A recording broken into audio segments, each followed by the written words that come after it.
आज हम लोग वेक्टर देखेंगे, वेक्टर्स।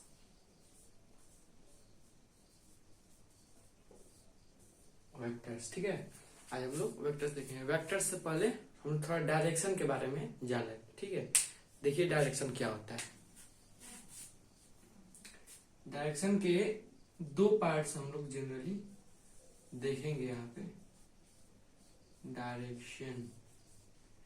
डायरेक्शन दो पार्ट्स में डिवाइडेड है।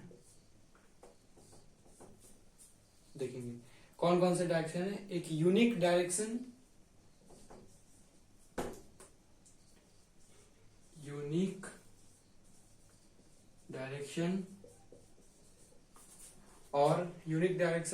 और हो जाएगा एक स्पेसिफिक डायरेक्शन।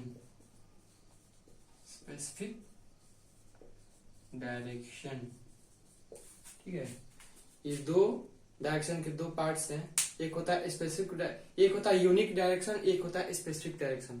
यूनिक डायरेक्शन वो डायरेक्शंस होते हैं जो कोई एक्सटर्नल एजेंट के द्वारा किसी भी फिजिकली उस डायरेक्शन को चेंज नहीं किया जा सकता। ठीक है, यूनिक डायरेक्शंस वो डायरेक्शंस होते हैं, इसका डिफिनेशन हम लिख लेते हैं। The directions which can not, या फिर कैन नॉट की जगह हम कैन नेवर लिखें तो सही होगा। Can never be changed using any external agent with the help of any physical method। यानी किसी भी फिजिकल मेथड के द्वारा जिस डायरेक्शन को चेंज नहीं किया जा सके उस डायरेक्शन को हम कहेंगे यूनिक डायरेक्शंस। ठीक है, और देखेंगे स्पेसिफिक डायरेक्शन, इसी का उल्टा हो जाता है specific direction. The direction which can easily be changed using any external agent, using any external agent with the help of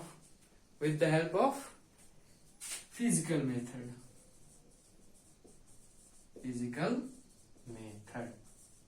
ठीक है, the direction which can be changed using any external agent with the help of any physical method are said to be specific direction। ठीक है, और ये हो जाएगा unique direction. The direction which can never be changed using any external agent are said to be unique direction using any physical method।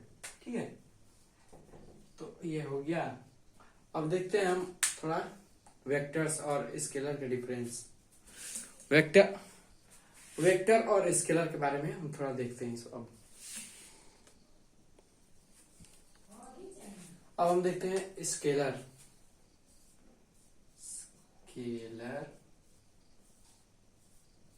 Quantity. ठीक है, scalar quantity हम देखेंगे। अब देखिए स्केलर क्वांटिटी का हम डिफिनीशन अगर लिखना चाहें तो पहले डिफिनीशन लिख लेते हैं। The physical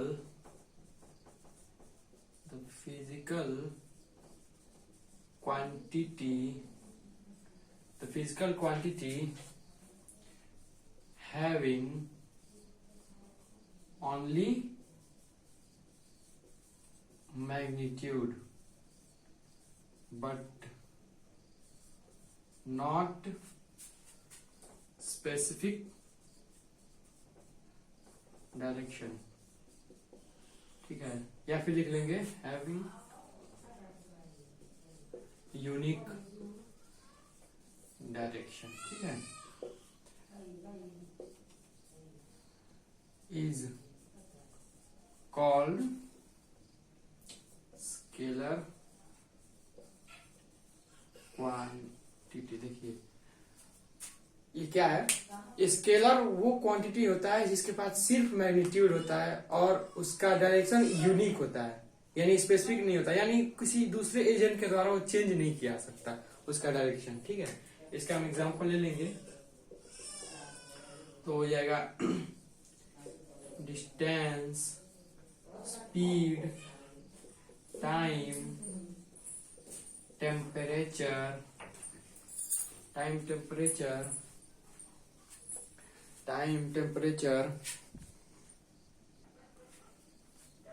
देखिए इसका एग्जांपल हो गया distance, speed, time, temperature, electric current,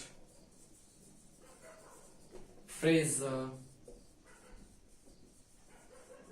power etcetera.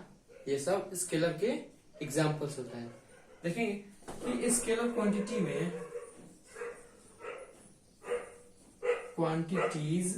Scalar quantities have unique direction, यानी इसका डायरेक्शन कोई एक्सटर्नल एजेंट या फिर किसी फिजिकल मेथड के द्वारा चेंज नहीं किया जा सकता। ये फ्री होता है, ये अपने हिसाब से ही चलेगा। अब हम स्केलर देख लिया, अब वेक्टर देखेंगे हम। अब देखते हैं वेक्टर क्वांटिटीज। ठीक है, वेक्टर क्वांटिटीज, इसका पहले डेफिनेशन हम लिख लेंगे। The quantities having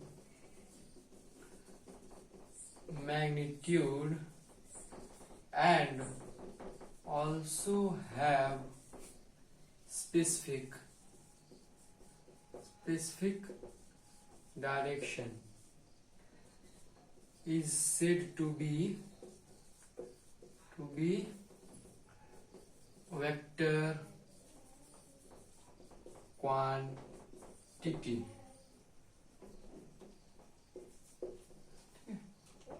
Said to be vector quantity. The quantity having magnitude and also specific direction is said to be vector quantity। ठीक है, जैसे कि हम इसका एग्जांपल देख लेंगे। ये डिस्प्लेसमेंट,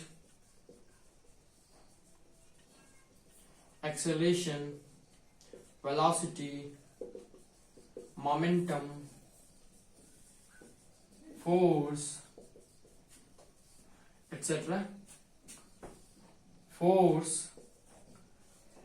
टॉर्क एक्सेट्रा। ठीक है, ये जो हो गए ये वेक्टर क्वांटिटी होते हैं। तो ये नॉर्मल सी बात है, कोई बहुत बड़ी चीज नहीं है वेक्टर क्वांटिटी या स्केलर क्वांटिटी। इसका हम डिफरेंस थोड़ा देख लेते हैं। ठीक है, स्केलर और वेक्टर का।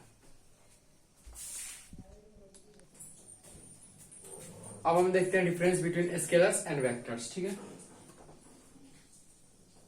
स्केलर इधर लिख लेते हैं और वेक्टर इधर लिख लेते हैं। ठीक है, देखिए पहला पॉइंट लिखेंगे डिफरेंस में कि ये डिफरेंस या ये बोले तो सिमिलैरिटी भी एक ही साथ मिला लेते हैं हम। ठीक है, स्केलर का हो जाएगा द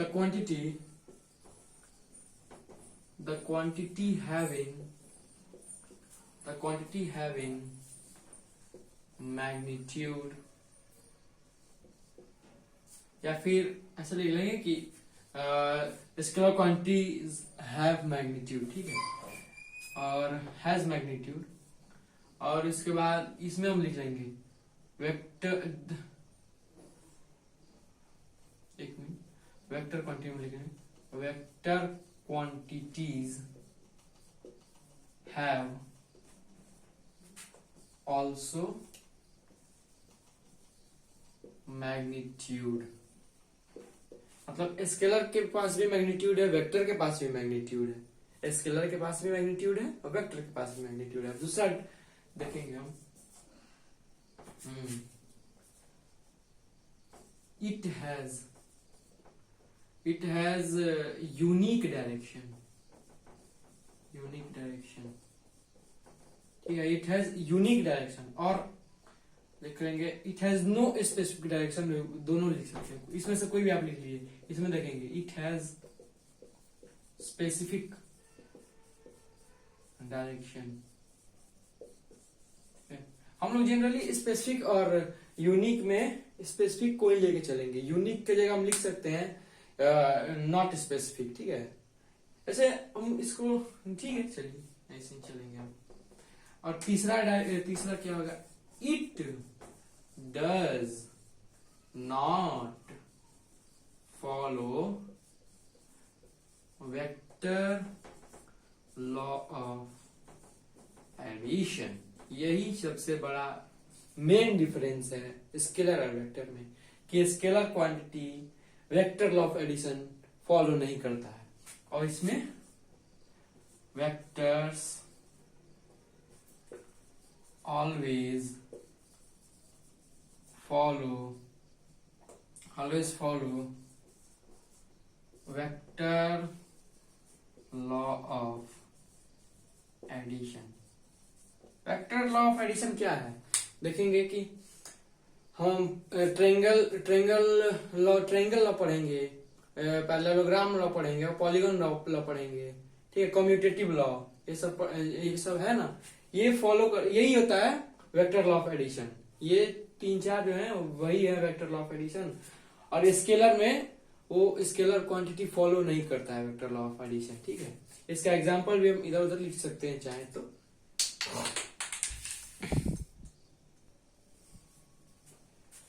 अब एक टर्म आता है टेंसर, देखेंगे टेंसर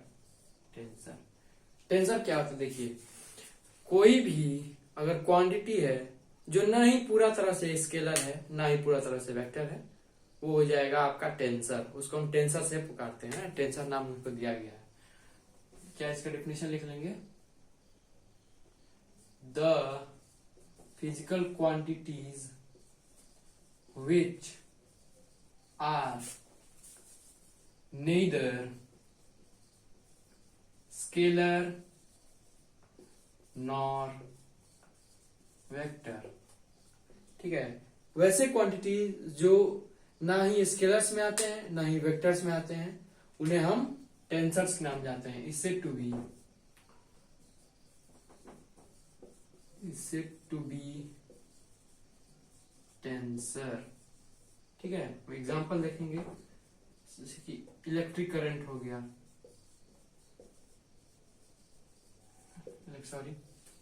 इलेक्ट्रिक करंट, उसके बाद हो जाएगा प्रेशर